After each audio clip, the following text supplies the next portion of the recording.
इंतजार કરી રહ્યા છો હું પણ इंतजार કરી રહ્યો છું કેમ કે મેં પણ નહીં દેખી તમે જોશો તમે રીવ કરાવો તો કેમ છો મિત્રો મજામાં બધાને ગુડ મોર્નિંગ જય માતાજી તો તમારું બધાનું સ્વાગત છે એક મારા નવા વ્લોગમાં મારું નામ છે ચાવડા અરુણ અને તમારું બધાનું સ્વાગત છે એક નવા વ્લોગમાં તો આ વખતે બધા મજામાં આવે છે અત્યારમાં જો મસ્ત મજાના 10 વાગી ગયા છે અને ઘરે કોઈ છે ને આપણે ડેલી રૂટીનની જેમ અત્યારમાં જો ચા બનાવી રહ્યા છે અને ચા એમના પાકી રહી છે અને આ બધું જો પડ્યું છે અહીંયા એલસી નાખવાની જે બાકી છે તો ચાલો અત્યારમાં આપણે મસ્ત એકદમ જાગી ગયા છીએ અને 10 વાગી ગયા છે ઘરે કોઈ કહે છે ને બધા ગયા છે બહાર આજે આપણે જવાનું છે બહાર ચોટીલા જવાનું છે પણ અત્યારે બાઇક બુલેટ એક છે નહીં ભાઈને ફોન કરશું તો હમણાં આવશે તો પહેલાં આપણે એક લેક્ચર જોવો છે કેમ કે બપોરે જવાની ગણતરી છે મારે ચોટીલા બીજું પણ થોડુંક કામ છે હેર પણ કટિંગ કરાવવા છે એન્ડ શું કહેવાય બુક્સો આપણે ત્યાં આવી કે પણ લેવી છે આવું બધું ઘણું કામકાજ છે વાડીએ પણ હમણાં ફાર્મ ઉપર 15 દિવસથી થઈ ગયો આપણે લાસ્ટ એક લોગ ઉતાર્યો તે પછી ગયો જ નથી વાડીએ પણ તો વાડીએ પણ જવું છે આવું બધું ઘણું કામકાજ છે તો ચાલો પહેલાં એક લેક્ચર જોઈ લો ને એટલે મને થોડુંક એવું થાય કે મેં થોડુંક રીડ કર્યું એટલે પહેલાં લેક્ચર એક જોવો છે બેઠા બેઠા લેક્ચર પતે ને પછી નીકળશું આપણે તો ચાલો પછી વ્લોગમાં આપણે પાછા મળવી નવા કોઈ આવે તો સબસ્ક્રાઈબ કરી વાંચજો તો ચાલો અત્યારે 1 વાગી ગયો છે જમવાનો ટાઈમ થઈ ગયો છે લેક્ચર જોયો 2 કલાકનો મેથ્સનો લેક્ચર મેં પૂરો કર્યો અત્યારે જો હજી એમનામાં ઊભો છે લેક્ચર પૂરો કરી નાખ્યો છે અને 1 વાગી ગયો છે અને ભાઈને ફોન કર્યો ભાઈએ ફોન રિસીવ નથી કર્યો કે જો એક ગાડી કરે કંઈ પડી છે નહીં મને દાદુ જો દાદુ છે તમે ઘરે છે આવો વટારો જૂના જમાનામાં જો યાદી રાખી છે અમારી તો ચાલો થોડુંક જમી લો અને પછી મળીએ આપણે વ્લોગમાં જઈશ તો ચોક્કસ ત્યાંનું લોકેશન દેખાડીશ વાડીનું બધું આમ બાજરો પડ્યો છે ચાલુ કરવાનું લાગે છે તો ચાલો કંઈક 2 વાગવા આવી રહ્યા છે અને આપણે જમીન એકદમ ઓકે થઈ ગયા અને હવે જઈશું ચોટીલા ભાઈ જો આવી ગયા છે મિતભાઈ જોયા દેખાઈશ આવી તો ચાલો કપડાં નથી ચેન્જ કર્યા એમાં એવું છે કે તમને કીધું હતું ને વાળ કપાવવાના છે એવું બધું કરવાનું છે હજી સાંજે જ ના આવ્યો તો રાત્રે તે શું કપડાં ચેન્જ કરી આપણે રૂમમાં જ છીએ બહાર તો ક્યાંય ગયા નથી પેલા બહાર નીકળતા નથી ભાઈ સમજાણું તો ચાલો પછી મળ્યું ચોટીલા જઈને આવો તો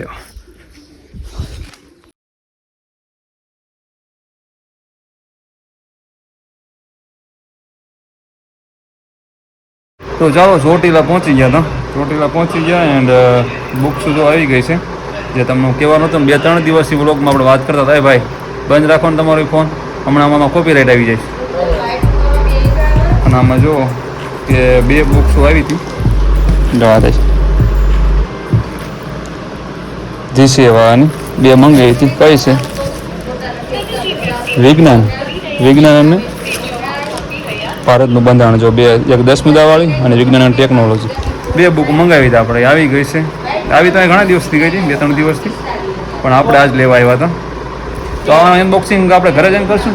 તો ચાલો આપણે વ્યા હતા વાડીએ અને વરસાદ જેવું વાતાવરણ છે અને તમે જોઈને થોડુંક હસતા નહીં કેમ કે હું અરુણ પોતે જ છું હું કોઈ બીજો નથી થોડુંક હું કે વાળ અને દાઢીને એવું બધું કરાવી નાખ્યું એમાં એવું તો ઘણા ટાઈમથી ભાઈ આ બધું રહ્યું ને આમ તમે જોવો ને કે આમ સરનો દુખાવો થતો હતો એટલે આજ વાળે હું તો ટકો કરાવી નાખવાનો તો હાવ ટકલું બોસ તો પછી શું કહેવાય મેં કીધું શું કહેવાય મારો ફ્રેન્ડ છે વાળ કટિંગ કરાવી આપણે હેર કટિંગ કરી તમારા એ કે ના કે આ વાળ થોડાક રાખવી એમ અને દાઢી હાવ નીકાળી દેવી તો જુઓ કેવો લોક આવે કહેજો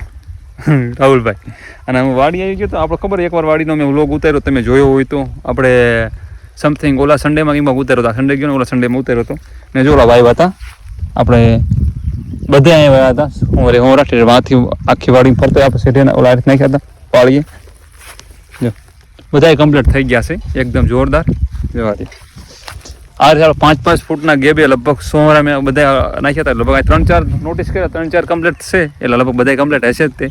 અને આ જો આ ખેતરમાં કપાસ છે આખાઈમાં અને આ મજૂર 2 દિવસ આગળ બધું કમ્પ્લીટ ચોખ્ખું થઈ ગયું એકદમ અહીંથી માંડી થેક છેડા સુધી કમ્પ્લીટ થઈ ગયું છે અને આ બાકી સામાજિક ખડ બહુ છે નિંદામણ કાઢવાનું છે તો એમાં આજે કોઈ હતું નહીં એટલે કંઈ ખબર નથી મને તો કેમ કે અત્યારે 6:30 ઉપર ટાઈમ થઈ ગયો અને હવે વૈયા ગયા છે એન્ડ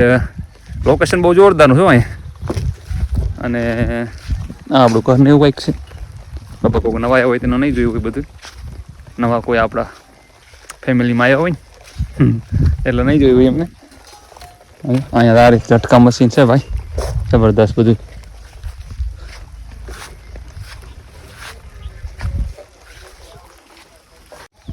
ચાલો આ બાજુ બધા આ બાજુ ઝાડવા છે બધા આ બાજુ લીંબુડી છે આ બાજુ શું કહેવાય ઓલી સીતાફળ ને એવું છે આ બાજુ પણ લીંબુડી છે આ લીમડો એ મીઠો લીમડો પીપરની છે ઊભો આ બાજુ બધા લીમડા છે એમાં એવું થોડા થોડા છાંટા પડે સમજાણું અને આ બાજુ જો ઝાડવા બધા વાવ્યા છે હમણાં નવા જ વાવ્યા છે બધા અને ઓલા જો સરગવો મેં વાવ્યો તો સરગવો જ વાવ્યો હા જોઈને બધું દેખાય સરગવો છે તો લોકેશન તો એક નંબર છે અહીંયા અત્યારે આ રાધોડી છે મિસ્ટર રાધોડી જો બે ગોરલ ને હિરલ અને લોકેશન બોલે ને તો એક નંબર એ ભૂરો ભૂરું તું બ્લેકમાં બ્લેક થઈ ગયું ભૂરું એ કાળું ના કાળું આ છે મને કેમ આમ થાય ભૂરું ક્યાં ગયું ભૂરું બીજે ક્યાંક ગયું લાગે રખડવા લોકેશન તો એક નંબર જો પડખે જંગલ છે મોટું જબર આને જોઈને મોરો કાઢી નાખ્યો લાગે છે આ ગીર મછલી લાવ્યા હતા અમે શું છે બહુ મોટી થઈ ગઈ તું તો થોડાક ટાઈમથી વાડી આવતો નથી અમારે મોરો કાઢી નાખ્યો એટલે શું કહેવાય સારી લાગતી નથી મારી કોણે મેં કેમ દાઢી કાઢી નાખી સારી સારો નહીં લાગતો એની કોણે પણ સારી નહીં લાગતી મોરામાં આ પણ સરગવો છે જો આ મકાન છે આપણું આગલા વ્લોગમાં કીધું હતું વાવાઝોડામાં બધું ઉડી ગયું છે સમજાણું હવે નવું ક્યારે થાય અપડેટ જોવી હવે આ પીપર જ્યારે મેં શું કહેવાય મકાનના જ્યારે વાડીનું શરૂઆત કરી હતી આથી 4 વર્ષ પહેલાં ત્યારે આ બધું જંગલ જેવું જ હતું ત્યારે આ જો પીપર વાવી હતી હાવ નાની એમ થઈ હતી 4 વર્ષમાં એટલો ગ્રો કરી એટલે હાલો પછી મળવી હાલો આપણે શું છે અમિતભાઈ અમિતભાઈ વિચાર ચા બને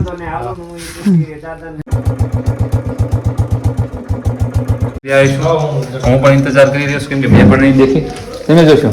તમે રહ્યું કરાવો તો થોડા આગળ કરો હાલો તમે ખોલો લેબલ આવે બસ શું છે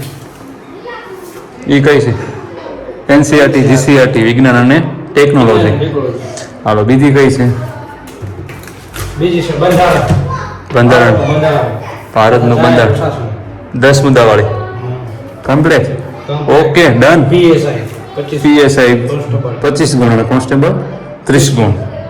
સંપૂર્ણ અભ્યાસક્રમનો સમાવેશ બધો અભ્યાસક્રમનો સમાવેશ થાય હે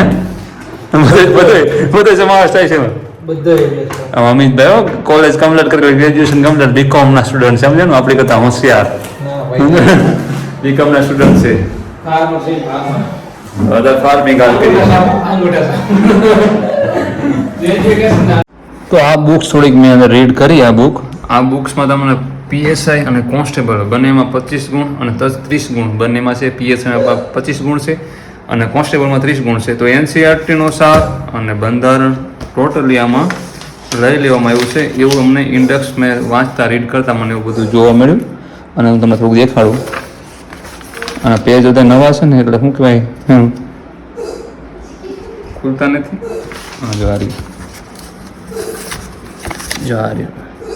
ભારતીય બંધારણ વિકાસ સામાજિક વિજ્ઞાન સ્ટાન્ડર્ડ 9 પેપરનો 8 પાના નંબર 56 સહિત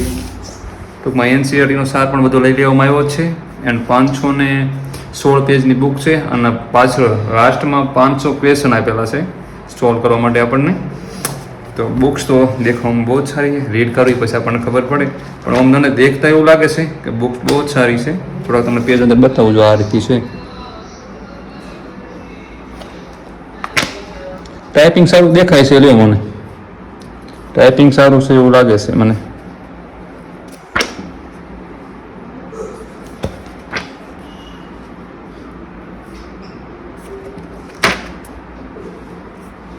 અત્યારે તો મને રીડ નથી કરી એટલે હું તમને ડાયરેક્ટ ના કહી શકું કે આ બુક આટલી બધી હેલ્પફુલ છે કે નથી એમ 100% તો છે કેમ કે મેં મંગાવી છે અને ઘણા લોકોએ મંગાવી છે ઉપર તમને એમ કહે છે સ્ટાન્ડર્ડ 6 થી 12 ઓલ્ડ અને ન્યૂ બંનેમાં લેવલ છે NCERTનું તો બુક્સ બહુ જ સારી છે એમ કહેવાય આપણે તો NCERT વિજ્ઞાનનું જોઈ લો પછી તમને કહું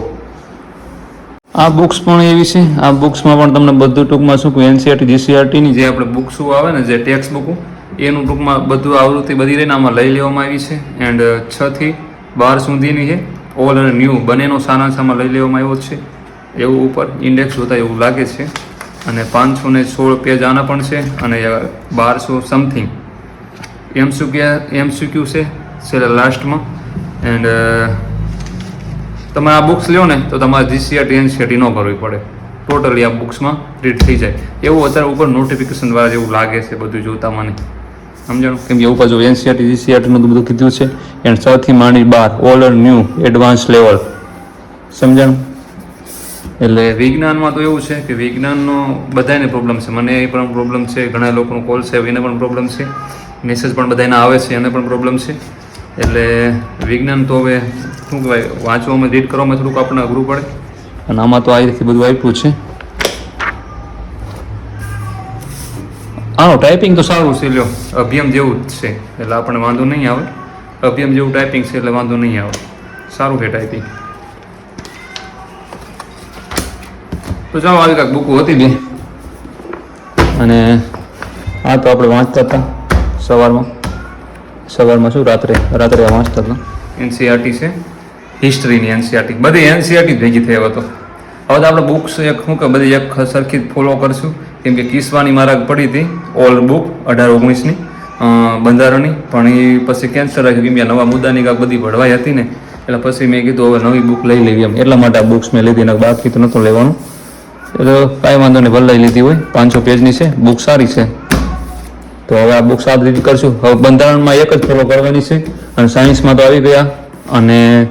એક આ કેમાં આપણે હિસ્ટ્રીમાં એક જ ફોલો કરવાનું છું, અને ગુજરાતના જિલ્લા વિશે આ પછી સાંસ્કૃતિક વારસા એક પીડીએફ બધાને શેર કરી છે, અને એક બીજી બુક્સ ગુજરાતની સાંસ્કૃતિક વારસો, 2 બુક્સ હોય છે, નાની છે વાંધો ન, એટલે 2 બુક્સ હોય, અને ટાઈમ રહે તો પાયો કરશું, નકર સ્કીપ કરશું. પાયો આઈએમપી જેમાં હાઇલાઇટ કરેલું છે ને એ રીડ કરીશ, અને પછી ગુજરાતીનો ઇતિહાસની એક બુક્સ આવડી હશે, અને જનરલ નોલેજની એક ટૂંકમાં બુક છે, એક ભારતનો ઇતિહાસ અને ગુજરાતનો ઇતિહાસ, એક શોર્ટકટ કીની મારા પીડીએફ બે છે શું કહેવાય કાઢાયેલી, અને બસ એટલું તો. બાકી ટેક્સ્ટ બુક આ બધી ટેક્સ્ટ બુક છે, આ પડી આ બાજુ આ પડી બધી ટેક્સ્ટ બુક છે, એક એવ રીડ નથી કરવાનો, રિવિઝન નહીં કરવાનો, કેમ કે અમારા બધી એપ્લિકેશન હું ગયા પબ્લિકેશનની બધી બુક મારા આવી ગઈ છે, અને આમથી મેં પહેલાં બહુ જ રીડ કરી હતી, નથી કરી ને તો 3 વાર કરી હતી રીડ, જ્યારે શરૂઆત કરી હતી ત્યારે તૈયારી, પણ હવે ટાઈમ રહેશે તો રિવિઝન કરશું ને નહીં કરું, કેમ કે બધું ફોલો કરીએ ન ભેગું થાય, પછી સમજાણું બધું સ્કીપ કરવું પડે, સમજાણું બીજી બુક્સ આવે, અને હવે આ બધી બુક્સ ફોલો કરવાનો છું, બાકી એક બુક્સ હવે લેવાનો નથી. જો આ પડી આ અહીંયા એક જો બંધારણની પડી, આ તમે કિસ્વાની કીધી નહીં છે આવડી, તો હવે એ એક નહીં ફોલો કરું, આ 3-4 બુક જ ફોલો કરીશ. મેઇન બુક તમે જોવો ને, અને આ બધી બુક્સ લઈને આમાં હું હાઇલાઇટ કરતો જ જાઉં, સમજાણું? જો સાથે હું હાઇલાઇટ કરતો જ જાઉં છું, એટલે પછી રિવિઝનમાં એ જ કરીશ. જો કંઈક હાઇલાઇટ કરતો જ જાઉં છું, એકવાર આ રીડ પૂરી થઈ જાય પછી એકવાર રીડ કરી નાખીશ, અને પછી રહીને હાઇલાઇટ કરેલી રહીને એ ખાલી રીડ કરીશ આઈએમપી તે, બાકી બધું સ્કીપ કરવાનું ચાલુ કરીશ. પછી કેમ કે આપણે 100 માર્ક્સ લાવવાના ચક્કરમાં વાઇન ન દોડાય, 80 આવે ને એ કરાય, એટલે આપણે એ કરવાના છીએ. ઓકે, તો ચાલો, બાકી બીજા એક થાડવાનો નથી, મેન બુક્સ જ ફોલો કરવાનો છું, એ તો મેં તમને કહી દીધું કઈ ફોલો કરવાનો છું એ. એટલે ચાલો, તો પછી આપણે વ્લોગમાં મળવી, કેમ કે થોડી તબિયત વધારે ખરાબ થઈ ગઈ છે, કેમ કે આજે હેર કટિંગ બધું કરાવ્યું હોય ને તો બધું માથું ને આમ શું કહે ભરું લાગે છે, અને આજે મારો સીન થોડોક અલગ લાગતો છે, એવું લાગતું છે કે અરુણ ચાવડા રહ્યા ને એ નથી, કોઈક બીજું છે એવું લાગતું છે. તો ચાલો, આપણો જિલ્લો જો સુરેન્દ્રનગર.